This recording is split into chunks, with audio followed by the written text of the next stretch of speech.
There is something about the Grand Canyon that is beyond words.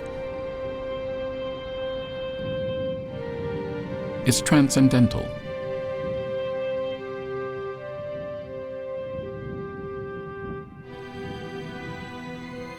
It will introduce you to a part of yourself that you didn't know existed. Michael Guillieri has written numerous books on Grand Canyon and knows its power intimately, its power over people. Fortunately, there's the movie, The Bucket List. It's a cute little movie, but it's now become sort of a major cultural touchstone for the people that I take down the river. And not everybody, of course, but in general, in the world, there are a lot of experiences all of us would like to somehow experience. You know, most of us would like to be in a gondola in Venice at some point. You know, most of us would like to at least stare at Kilimanjaro, if not climb the thing.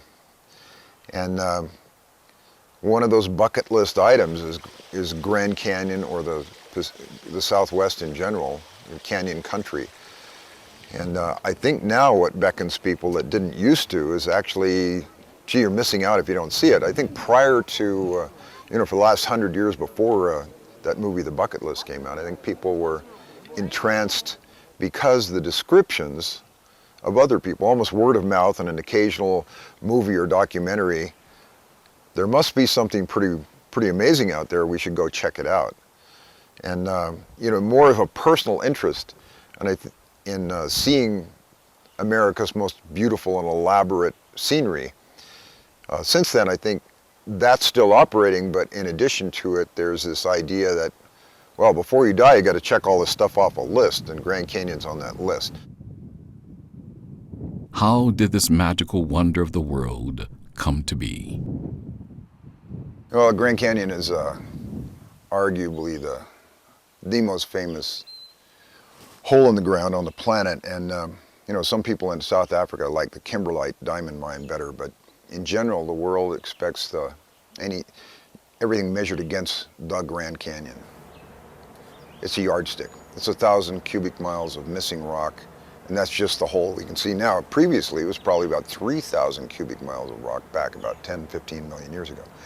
It's a big hole in the ground created by the uplift of the Colorado Plateau.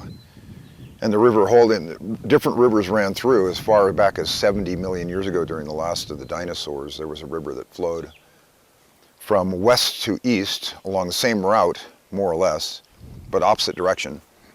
That was the beginning of this carving of Grand Canyon. It's almost down to some 1/100th of a millimeter a year. But it's all based on the uplift of the Colorado Plateau, which has almost ceased. So what we have from our perspective, is kind of a finished product.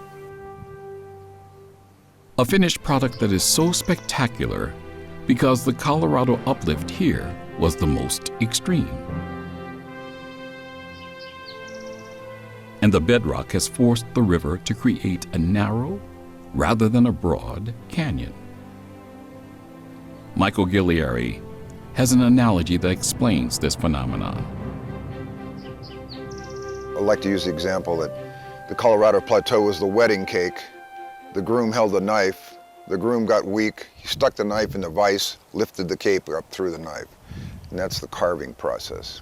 It just happens that the geology, the actual rocks in the area of Marble Canyon and Grand Canyon are tough stuff. This kaibab we're currently on is the top rock all the way across the plateau, north, south, east, west, kaibab limestone. It's really tough stuff. So it allowed the canyon to be narrow and sheer, as opposed to just eroding away like a slope. Hi, I'm Bill Ambrose. If you like this video, subscribe so we can bring you more programming from our studio. Thank you for subscribing.